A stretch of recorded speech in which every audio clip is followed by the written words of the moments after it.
I'm in northern India, on the banks of the Ganges, in the holy city of Varanasi. This is one of the oldest inhabited places on earth, and like Rome or Jerusalem, it serves as a kind of cosmic center for India's 1 billion Hindus.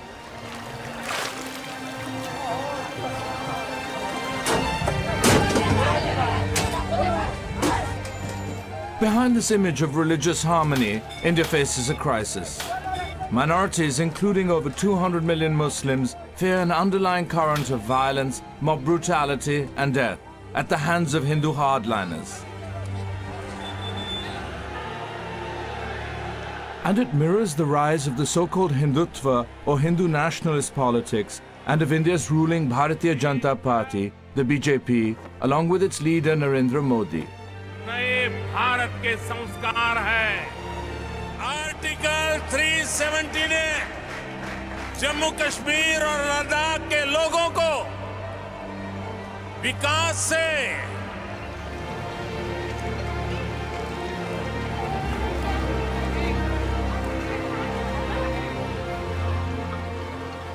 This is a deeply religious country in the middle of a battle for her soul. And it is no surprise that it was this place that the Hindu nationalist leader Narendra Modi chose as his election battleground, repurposing its powerful symbolism in a new time.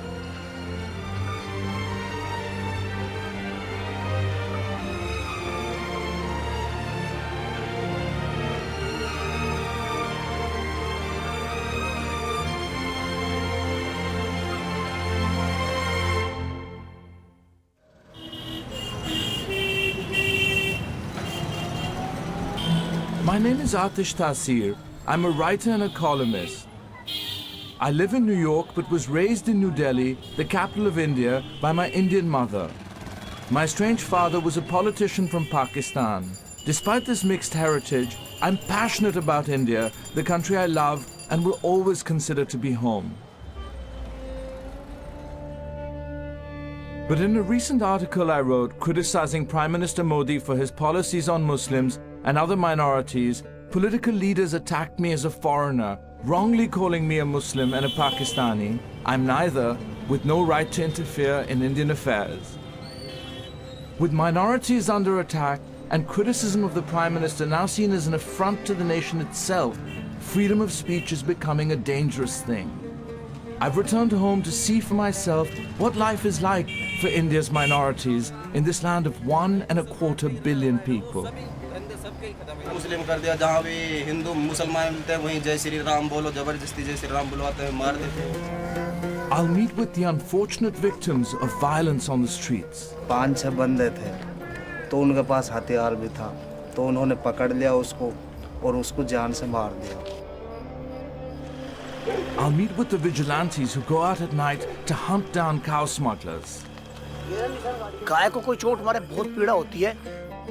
ये सीधी इधर से यूं आती है. यहाँ से निकाल के सीधे जो सामने जो पेड़ दिख रहा है. I'll hear from Hindus who support the Modi government's pro-Hindu agenda. Hindu is waking up to get back the birthplaces of his ancestors. And from those who don't. Well, Hindutva is actually reducing the great philosophical majesty of the Hindu faith into something more like the team identity of the British football hooligan. I want to know once and for all, is India the inclusive, secular country I grew up in, safe for Muslims and other minorities, or is it on a journey to become a Hindu-dominated nation? And one that's a danger to itself.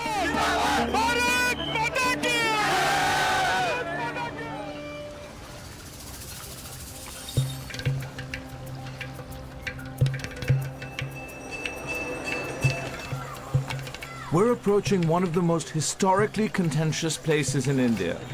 So you see the white mosque there, that was built by the Emperor Aurangzeb, and it sits on the bones of an old temple, which was really the holy of holies in this city. It was Hinduism's most important temple, the Kashi Vishwanath, that the 17th century Mughal ruler Aurangzeb had destroyed, building this, the Gyanvapi Mosque, on its ruins. A smaller version of the temple, dedicated to the Hindu deity Shiva, was built in the shadow of the mosque that sits on the bones of the original temple. You can see the temple with its gold spire. Really, they were making up for the fact that the sanctum sanctorum of the city had been torn down, had been destroyed. In destroying their holiest temple, Aurangzeb had dealt Hindus a humiliating blow, one that's still keenly felt today. Muslim invaders came here not only to rule this place, but to make conversion at a large scale. They killed lakhs of people. They destroyed lakhs of temples here simply to build mosque or that place so that they will feel ashamed of themselves. Lord Shiva came there. And it was considered as sacred as Makkah for Muslims and Jerusalem for Isais, for Christians. Why this temple was removed? These were removed simply to hurt the Hindu sentiments. This violent history has local Muslims fearing the mosque may be attacked. But centuries on, why are Muslims and their landmarks under threat now? In recent years, a wave of Hindu hardliners have attacked religious minorities, mainly Muslims. It's a form of mob violence known as cow vigilantism, aimed at the trade in cattle. Cows are sacred to Hindus, but India is a major beef and leather exporter. The sale, slaughter and consumption of cows, mainly by Muslims in the lower caste, puts them at odds with Hindus who take offense.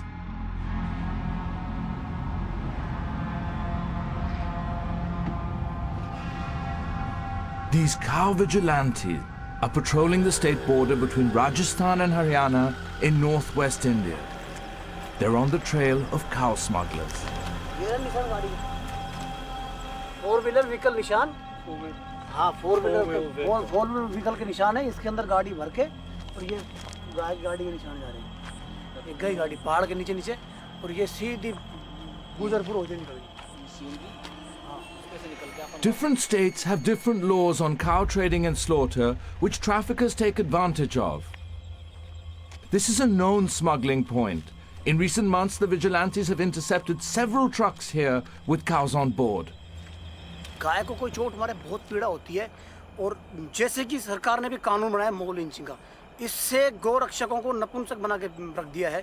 लेकिन हम अब भी ये विश्वास दिलाते हैं गौ माता को कि जब तक इस शरीर के अंदर सांस है, जब तक जीवन में आस है और जब तक हमारे एक एक खून में नसों के अंदर एक एक खून का कतरा दौड़ेगा, तब तक हम गौ रक्षा करते रहेंगे. हम गौ रक्षा से कभी मुंह नहीं फोड़ेंगे. In July 2018, Rakbar Khan, a Muslim cattle trader, was attacked by cow vigilantes as he led a small herd of cows along a rural track. A few hours later, he was dead. I've traveled to Rakbar's village in Nuh, in the state of Haryana, to meet his family.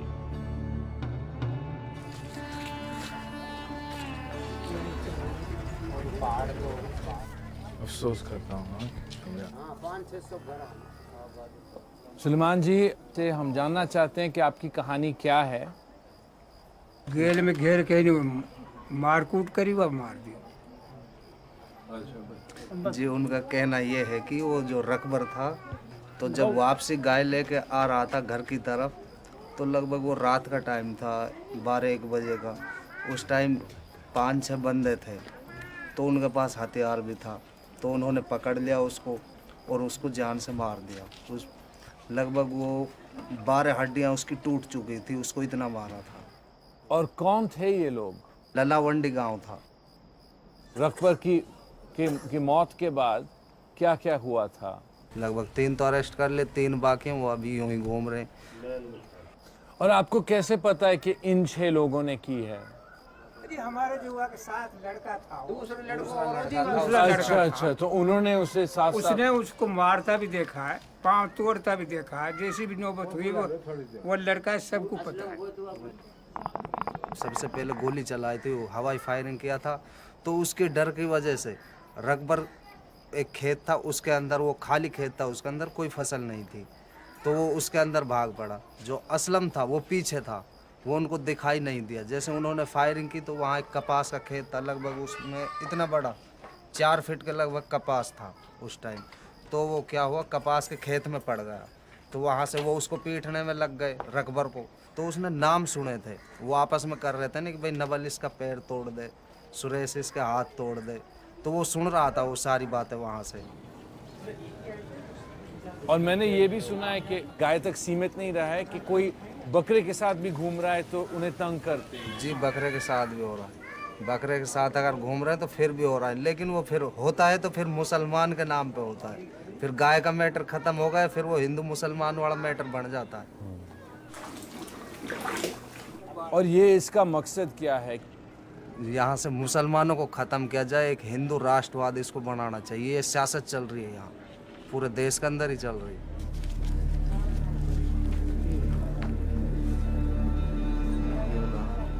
भाई आज बात हुआ कि रात हुआ, मैं तो सो भी ना हूँ। बढ़िया छोरो, बर्ताव अच्छो हो, कोई ऐसी बात नहीं।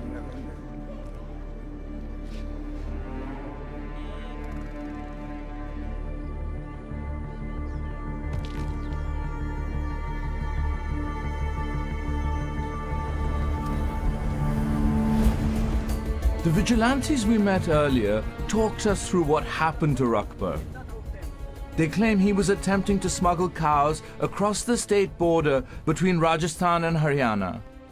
They told us in Rajasthan, the trade in cows for meat is far stricter than in neighboring Haryana. They took us to the field where Rakbar was attacked. ये सीधी इधर से यूं आती है, यहाँ से निकाल के सीधे जो सामने जो पेड़ दिख रहा है वहाँ से सीधे ले जाते हैं बॉर्डर पे।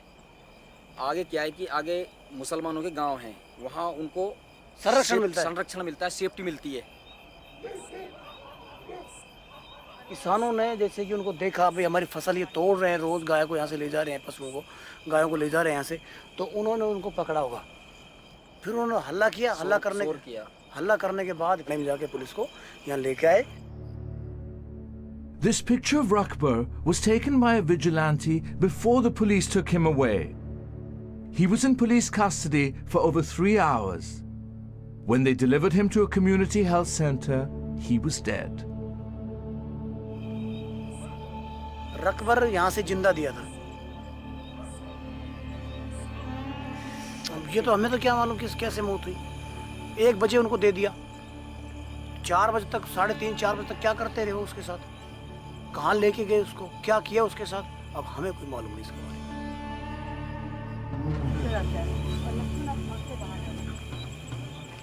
Rakbar was just one of dozens of Muslim men attacked in the last few years for trading in cattle.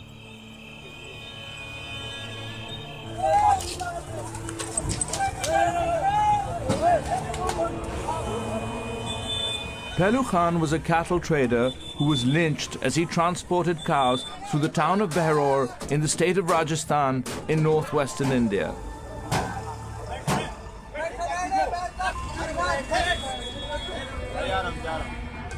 He and a few others were dragged from the vehicles where they were beaten by a mob.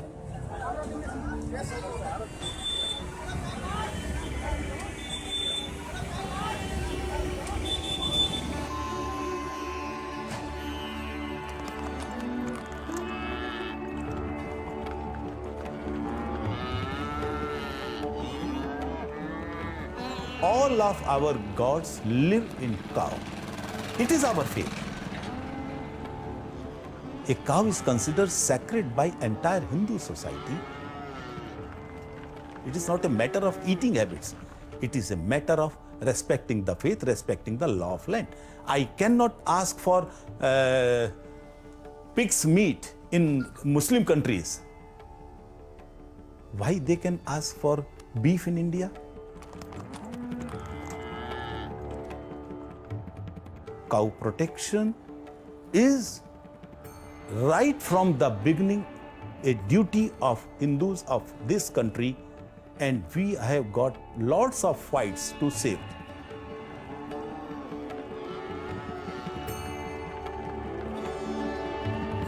Six men were put on trial for the murder of Pehlu Khan. All of them were acquitted due to insufficient evidence. Following state elections in 2018, the Congress Party replaced the BJP in Rajasthan.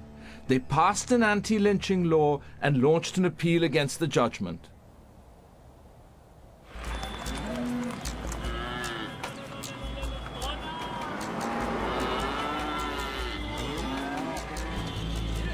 We're in the state of Uttar Pradesh in northern India. I'm curious to hear the views of traders at this cattle market. क्योंकि किसी वक्त भी कोई आपको पकड़ के कुछ कह सकते हैं। पुलिस वालों के सामने ही कोई दल या कोई संगठन आके किसी मुस्लिम एक इसलिए कि वो मुस्लिम है उसको पिटा जाता है, कोई पुलिस वाला वहाँ पे कुछ नहीं करता है। और पुलिस वाले परेशान करते हैं, सब मुसलमानों को एक तरफ करते हैं, सब हम कोई नहीं बोल रहा भाई, अपना धर्म का मसला है। अब हम सड़क पर भी खड़े हो रहे हैं, बकरा लेके तो इन लोग डंडा मार रहे हैं हमारे। इनका धर्म सब कुछ है, हमारा धर्म कुछ नहीं है। आपकी लाइफ में कभी इतना बुरा माहौल देखा है? नहीं, मैंने कभी नहीं देखा। और जब आप ये मंजर दिखाई देते हैं कि मुस्लिम लोगों पे हमला हो रहा है, ये हो रहा है, वो हो रहा है, आप लोगों को बुरा नहीं लगता है? देखो जी, बुरा तो है ही। अब अगर किसी के धर्म के बारे में किसी को जबरदस्ती पकड़ के ऐसा कहा जाएगा तो गलत है ना। अगर ये ऐसे चलता रहा, हिंदू मुस्लिम का फसाद हो जाएगा, झगड़ा हो जाएगा आपस में। हमारे हिंदुस्तान में एक ऐसा शासन बनाया जाए, ऐसा कानून बनाया जाए जिससे मिलजुल के सब रहे, जैसे पहले सदियों से चलता आ रहा था। अब क्या है, जब से मोदी की सरकार आई, जब से हिंदू मुस्लिम या जातिवाद का ज्यादा वो होने लगा। So that was really fascinating because the cow is holy in Hinduism, that suddenly the whole cattle trade has been weaponized. They were recounting incidents throughout the country where cattle has been used to target Muslims. Finally, when I said to them, are you afraid? They said, yes, there's terrible fear among the community and we don't know what the future will look like, that if it continues in this way, it could be a really turbulent, very disrupted future between two communities that have lived next door to each other for centuries. I was struck by the fears the cattle traders were confiding in me. I wondered how ordinary Hindus saw things.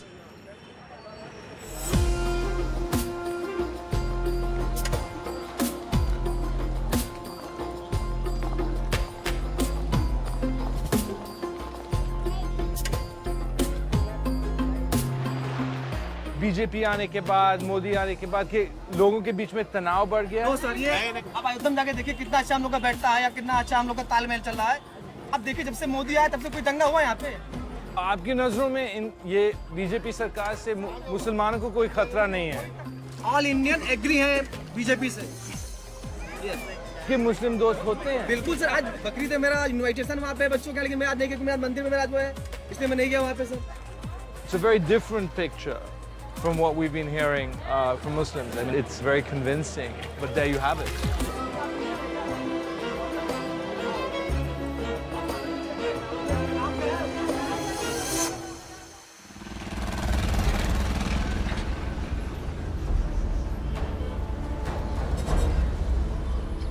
Uttar Pradesh is India's most populous state. There are 44 million Muslims amongst its population of over 230 million. Its chief minister is Yogi Adityanath, a prominent figure in Hindutva or Hindu nationalist politics. To many, he's a divisive figure, and he's behind a youth movement accused of involvement in communal violence.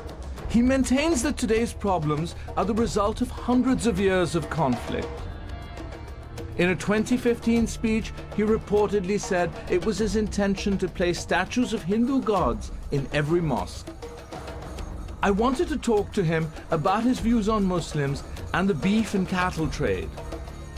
He declined my interview request, but his biographer and political analyst Shantanu Gupta is willing to talk to us. It's a kind of clash of civilizations, right?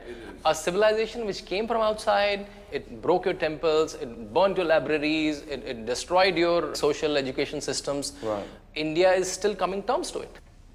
If he wants to see historical justice done on behalf of the Hindus, what would that justice look like? What would he like to see happen? The ideology which the BJP represents, I think they will want the ancient Indian knowledge to be respected. Second is not celebrating these kind of harsh rulers. And what Aurangzeb did with Sikhs, everyone knows, like heads cut, hung there. It's almost like I come to your house and destroy your whole house and you name your house after my name.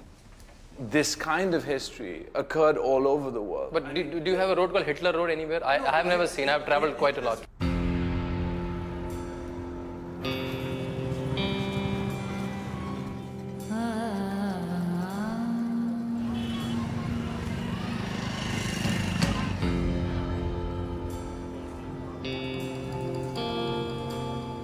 In a cattle market in Meerut, I stopped at a tea house where the owner is a former slaughterhouse worker.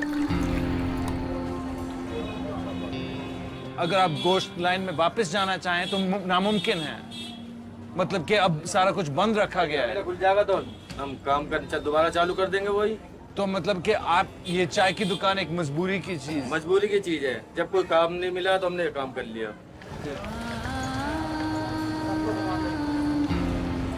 और दोनों कौमों के बीच में, हिंदू मुस्लिम के बीच में तनाव है या दिक्कतें हैं या ना? कोई तनाव तो ऐसी बात, कोई तनाव वाली सब कुछ पूरा मन है। कुछ ऐसा तो है, थोड़ा बहुत तो है। और योगी सरकार की तरफ से आपको लगता है कि मुस्लिम कौम की तरफ बुराइयां कर रहे हैं या मतलब कि वो उन्हें चोट पहुंचाने की कोशिश कर रहे हैं या वो अच्छी तरह हुकूमत चला रहे हैं? कारोबार ही नहीं चलने दे रहे तो ये, और कबीला वाला खुलने नहीं दे रहे। भाई हजारों आदमी बेरोजगार है।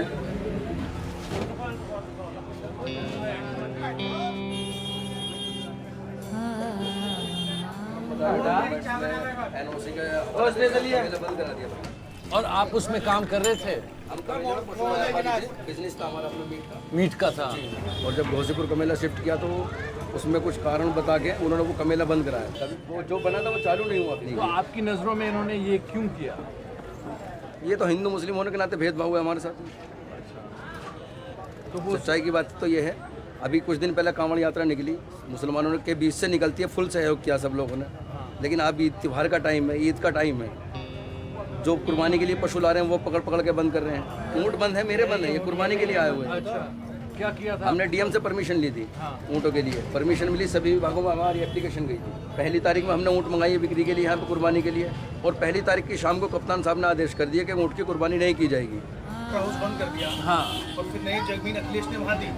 तो इसकी वजह से आपको कैसा नुकसान पहुंचाया जाएगा? कैसा नुकसान झेलना पड़ेगा? नुकसान ये झेलना पड़ेगा। मैं कारोबारी आदमी था, आज मैं मजदूरी कर रहा हूँ, पार्किंग पे पैसे उगा रहा हूँ, खड़ा होकर मैं। एक ऊँट की कीमत कितनी है? वो भी एक ऊँट की कीमत लगभग 50-60-70 हज़ार रुपए के आसपास है। तो आपके 20 ऊँट बंद किए हुए हैं। मतलब आपको बिल्कुल आपको बेड़ा गर्क बिल्कुल बर्बाद कर दिया।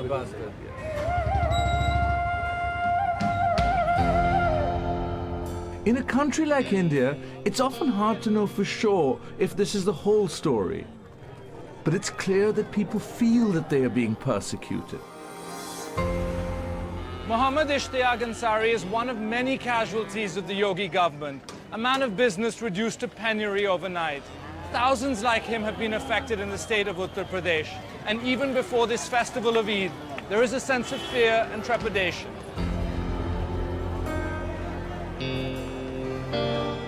But hardliners, be they vigilantes or politicians, are not merely obsessed with protecting cows.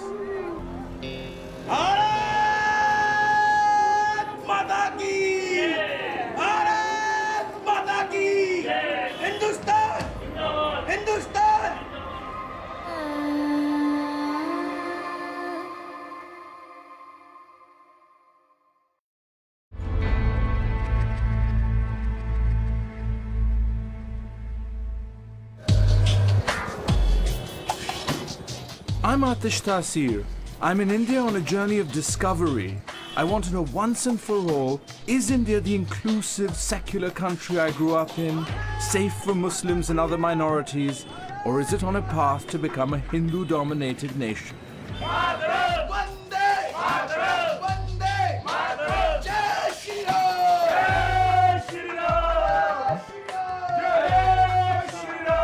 I've come to see Vijay Kant Chauhan, a so-called anti-love jihad warrior. His movement claims to be thwarting Muslim men who pretend to be Hindus so as to seduce Hindu girls and force them to convert to Islam.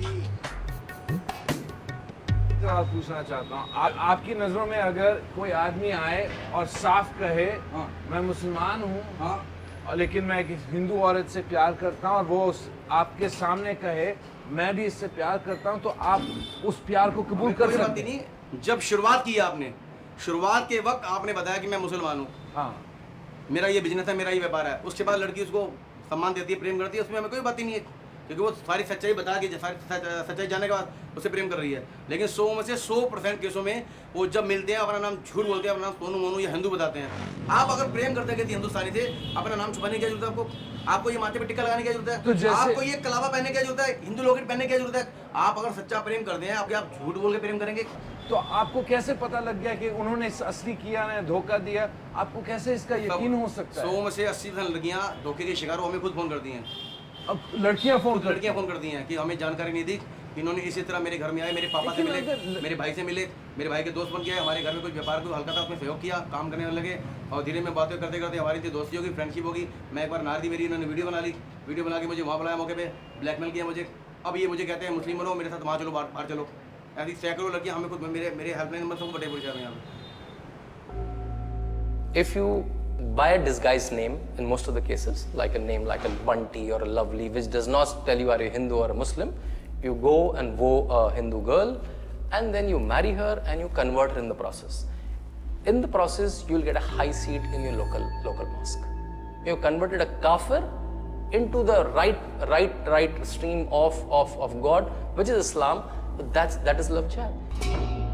One might be forgiven for dismissing the anti-love jihadis as being paranoid, but in Uttar Pradesh, the Chief Minister Yogi Adityanath has endorsed their activities, adding fuel to the fire. मेरी नानी जी और मेरे नाना जी, मेरे दादाजी अक्सर ये कहानी हमें बताया करते थे। मेरी नानी खुद स्वयं जब बंटवारा हुआ था, बंटवारे के वक्त लाशों के ढेर में लेट के अपनी गर्दन पे खून लगा के, ब्लड लगा के जिंदा बच के आई, उनको दिखा के कि हम मर चुके हैं। वो सारा दर्द उन्होंने देखा था। एक मंडी थी वहाँ पे, मंडी के अंदर पूरी मंडी को चारों पर घेर लिया, जितने वहाँ बुजुर्ग थे, माता थे, उनके पिता थे, सबको मार दिया, उनकी बेटियाँ सब उठा के ले गए वहाँ से। इस तरह बच के आए वहाँ से। वो सारे संस्मरण, वो सारे दर्द, वो सारी पीड़ा हमारे दिलो दिमाग में हमेशा रहती है।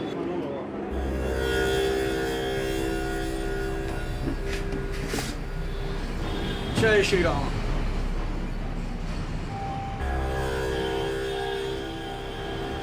जैसे आप अभी तलवार दिखा रहे हैं, आपके पास बंदूक भी है, आप किस हद तक जाने के लिए तैयार हैं? जब मरने को तैयार है, मिटने को तैयार है, मारने को तैयार है।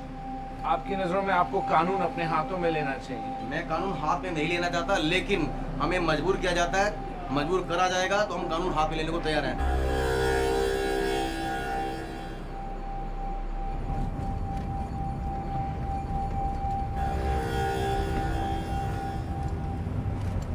I was made very, very uncomfortable by that experience. He seemed in many ways like a local lunatic. The things that he talks about, love jihad. He said that he wanted to intern Indian Muslims the way it was done in Uyghur China.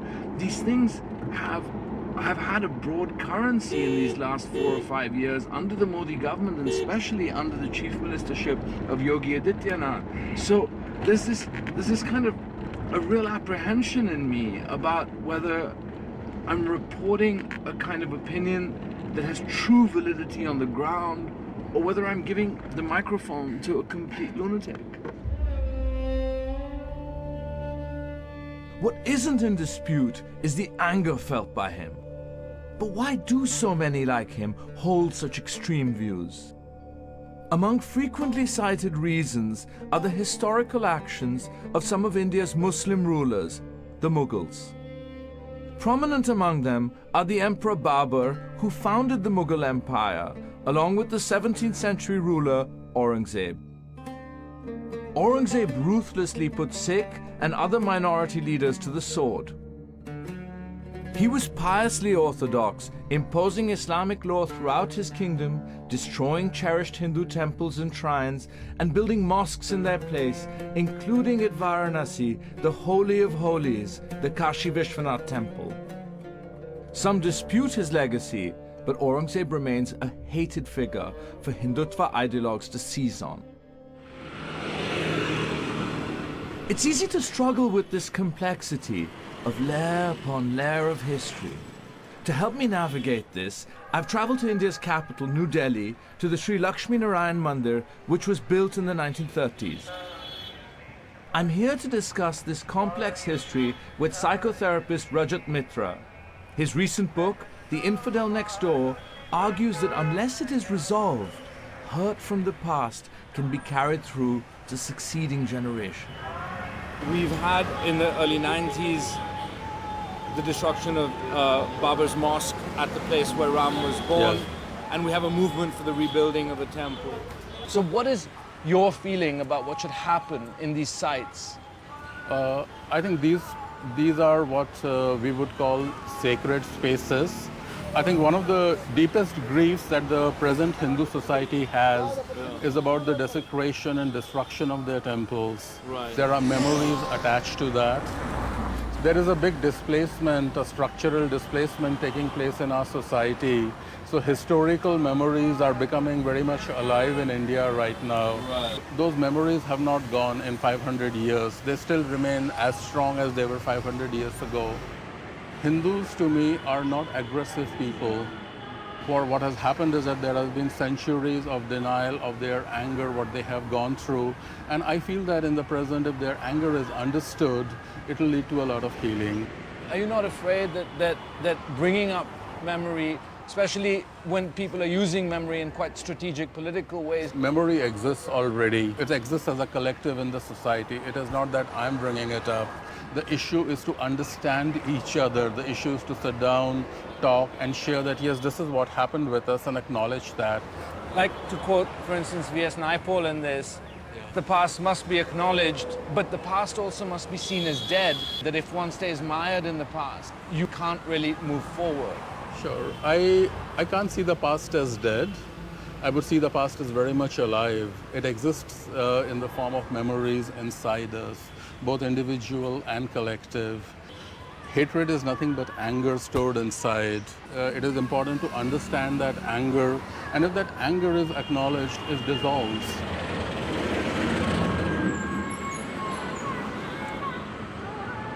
So I really liked meeting Rajat. I found him super interesting and educated and thoughtful.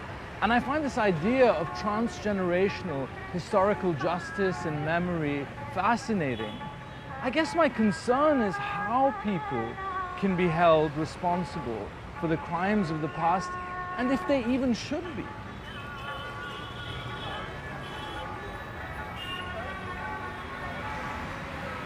Rajat Mitra came across as sincere in his call for India's 200 million Muslims to somehow accept blame for the actions of previous generations, even if achieving it in practice seems unworkable. But under the BJP, the state is imposing its own forms of historical redress. So I'm trying to find Aurangzeb Road on Google Maps because I grew up among these streets. But if you type in Aurangzeb Road, you get Dr. APJ Abdul Kalam Road. And the reason for that is that Aurangzeb was a Mughal emperor from the 17th century, known for his severity and for his cruelty.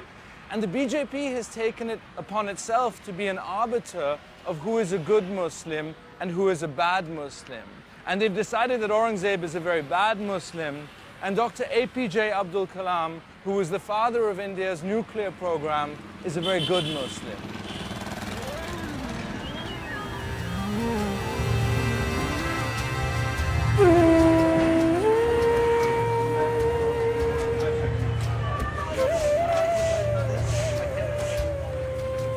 I grew up with the belief that India's syncretism, the blending of India's unique religious and cultural traditions, are what makes the country so inherently rich.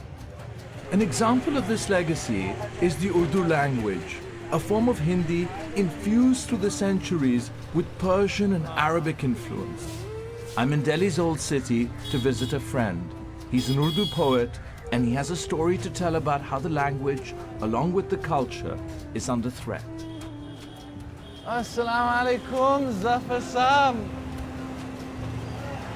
Sab kuch khairiat?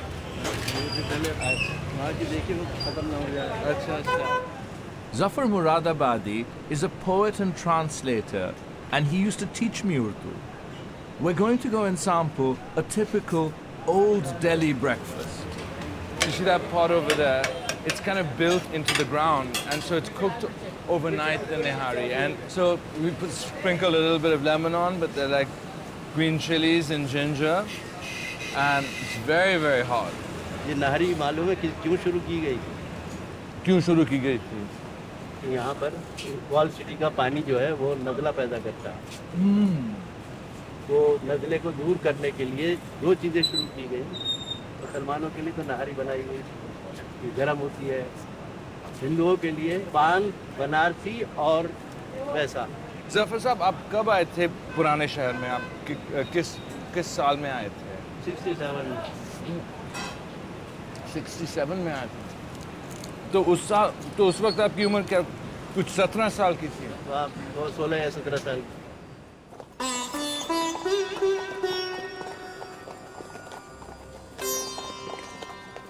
आपने जब अदबी काम शुरू किया तो चांदनी चौक कैसे दिखता था उस वक्त? घोड़े तांगे चलते थे, कोई बीच में डिवाइडर नहीं था, चारों दोनों साइड में पेड़ थे। तो ये नुकसान कब होने लगा? पॉपुलेशन बढ़ी तो लोग यहाँ के लोग जो हैं कहीं बाहर जाना पसंद नहीं करते थे। वो उसी में फ्लोर डालते गए, 4-4 मंजिलें इमारतें बन गई। लोगों ने अपनी दुकानें आगे को बढ़ानी शुरू कर दी। जो सड़क की जगह थी वो अपनी दुकानों में ले ली। ये जो अदबी मामला है, इसका नुकसान, जैसे उर्दू की जो तहजीब थी, तो वो कब कम होने लगी और उसकी वजह क्या है? पहले बाकायदा यहाँ पर जगह जगह मुशायरे होते थे, यौम गालिब मनाया जाता था, यौम बेखुद मनाया जाता था और यौम दाग मनाया जाता था। पैसा उनका कम होता चला गया, लोग उसको ताउन करना लोगों ने बंद कर दिया, तो इदारे तो उर्दू के ख़त्म हो गए। तो इस तबाही की वजह क्या है? उर्दू की लीडरशिप, सबसे पहले तो नेशनल लैंग्वेज जो है वो हिंदी बना दी गई। उर्दू के लिए कोई काम नहीं हुआ, यहाँ पर उर्दू के लिए रोज़गार ख़त्म हो गए। तो आहिस्ता आहिस्ता लोग जो थे, बजाय इसके कि उर्दू की तरफ राग़िब होते, वो हिंदी की तरफ चले गए।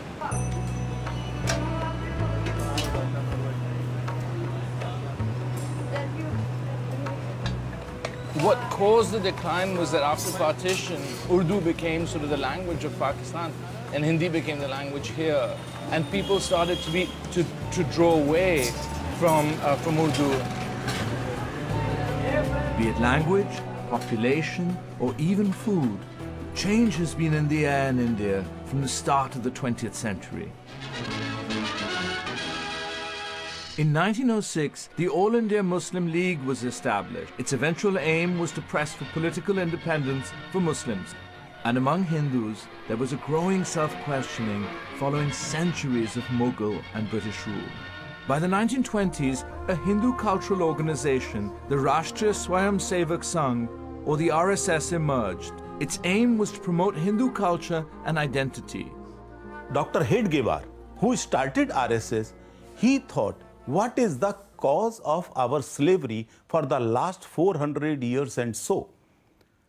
He immediately found that lack of patriotism and lack of character, it was the main cause. The RSS went on to become the world's biggest civil society organization. It's also seen by many as a far-right nationalist paramilitary group. Since independence, it's been banned 3 times. It's widely accepted that the BJP and Hindu nationalist politics, or Hindutva, emanate from the RSS. Well, Hindutva is actually reducing the great philosophical majesty of the Hindu faith into something more like the team identity of the British football hooligan. It's Hindus as a social identity. My team is better than the other guy's team, and if the other guy challenges that, we'll hit him on the head. Indian nationalists, so-called, are saying that there is a territory called India, and our constitution and our nationhood is for everyone on it. Wrong, say the Hindutva acolytes. A territory doesn't make a nation, a people make a nation. and the people of the Indian nation are the Hindu people. Therefore, India must be a Hindu Rashtra, a nation of, for, and by the Hindus. And everybody who's not a Hindu can only be here as a guest or an interloper. That's essentially the choice available to non-Hindus. This conversation about what India is was at the core of the debates of the independence movement in the mid-20th century. This was the scene in Karachi at the meeting of the Constituent Assembly. Should an independent India be secular or divided into two states, Hindu and Muslim? This latter was referred to as the two-nation theory. In the end, independence from Britain led to the creation of two separate countries, India and Pakistan. Later, accompanied by Lady Mountbatten, the Viceroy came to launch the Dominion of Pakistan. One set of people saying that religion should be the determinant of nationhood. That was the idea of Pakistan, and they created a country for India's Muslims on the basis that their religion determined their nationhood. Whereas the other set of people said, no, religion cannot determine our nationhood. We have fought for the rights of everybody, and we're going to create a free country for everybody.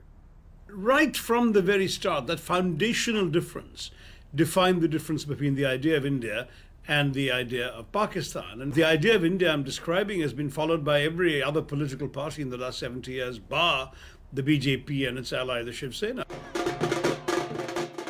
The ruling Bharatiya Janata Party, or BJP, was born in the 1980s, and its Hindutva or Hindu nationalist politics sees Sikhs, Jains and Buddhists as being Indian religions, but considers Islam and Christianity as invaders from outside. This brand of identity politics has seen it rise steadily to power, a rise that has come at the expense of Muslims and others. The BJP has actually brazenly said, we don't care. We will not put up a single Muslim candidate anywhere in the country, and we will still come to power with a significant majority. And they've succeeded in doing that. And it is this social and political construction of the Muslim as the enemy and the other, the enemy within, which has been their greatest political success. But it destroys the very idea of India for which Mahatma Gandhi and others fought. Because the idea of India centrally was this would be a country where it would not matter which God you worship, or if you worship no God, you would be a fully equal citizen.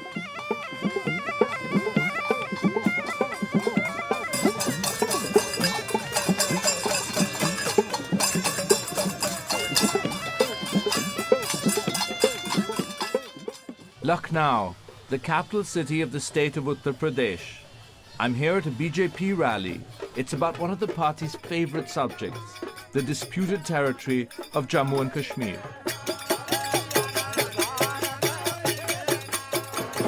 Sapna Prasad Mukherjee ka sapna kiya sakar, Zindabad Modi Sarkar. The name on the banner is that of Shyam Prasad Mukherjee, a hero of India's independence movement and the founder of a party that later became part of the BJP. ये बताएं कि इन मुखर्जी का सपना क्या था कि इस देश में धारा 370 कश्मीर में न लगे, कश्मीर भारत का हिस्सा है और भारत का रहना चाहिए, मुखर्जी जी का यही सपना था. Kashmir has been a flashpoint between India and Pakistan since partition. When the two countries broke free of British rule in 1947, the Muslim majority state of Jammu and Kashmir was left in limbo. Its Hindu Maharaja or ruler favored ascension to India rather than joining with Pakistan. The conflict that ensued between both countries ended in 1948. The state was divided between the two nations, and a UN resolution called for a plebiscite for the people of Kashmir to decide on which nation to join.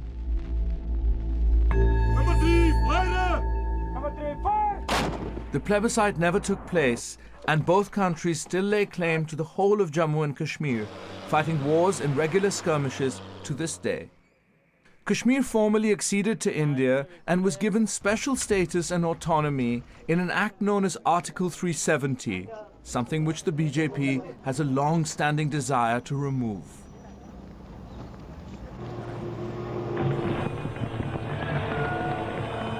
5th of August 2019. The special status of Kashmir is revoked, its statehood abolished, and all Indian laws come into force across the Indian part of the state. Kashmir goes into lockdown with a media and telecommunications blackout. Prominent politicians, such as former Chief Minister Mehbooba Mufti, are placed under house arrest. The lockdown in Kashmir means we can't be there to film, but I've secured an exclusive interview with her. She's managed to get use of a phone and is on a social media messaging app. This place has been transformed into an open-air prison. So I feel that, they have further alienated the Kashmiris. The future is very bleak, not only for J&K, but for the whole country, for the whole subcontinent. Mehbooba ji, how will the people of Kashmir respond? Well, this is not only going to alienate Indian Muslims further, it's also going to terrorize them and serve them as a warning that every Indian Muslim, he has to fall in line. Otherwise, he'll be stripped of whatever dignity he has, been left with. And they have already started the process of reducing Indian Muslims to second-class citizens. And what does it mean for Kashmir now? We, the people of Kashmir, our leadership who had aligned with India with great hope and rejected two-nation theory, it seems that, we were wrong in choosing India over Pakistan.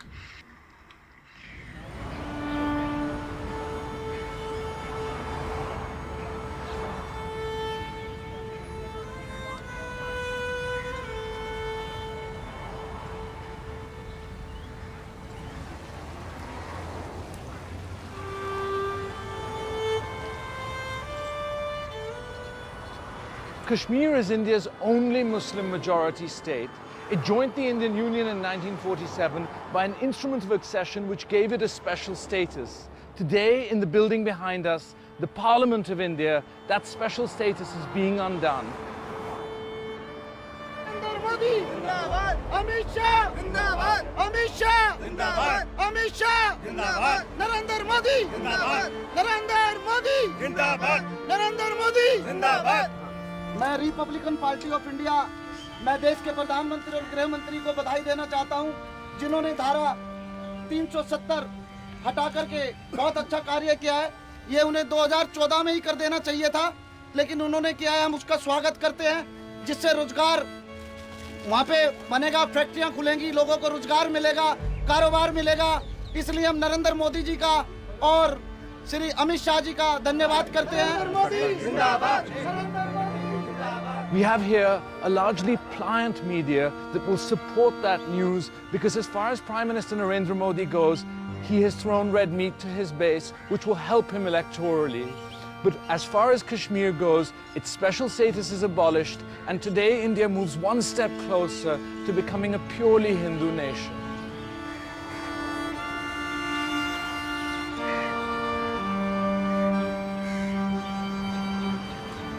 In the next episode, I delve deeper into Hindutva and ask, what do the next generation make of it all? Madam, हमें गर्व है अपने शहीदों पे। हमें ऐसा देश, ऐसा समाज चाहिए जो हिंदू, मुस्लिम, सिख, ईसाई इन सभी धर्मों के बंधनों को तोड़ते हुए मानवता के धर्म का पालन करे।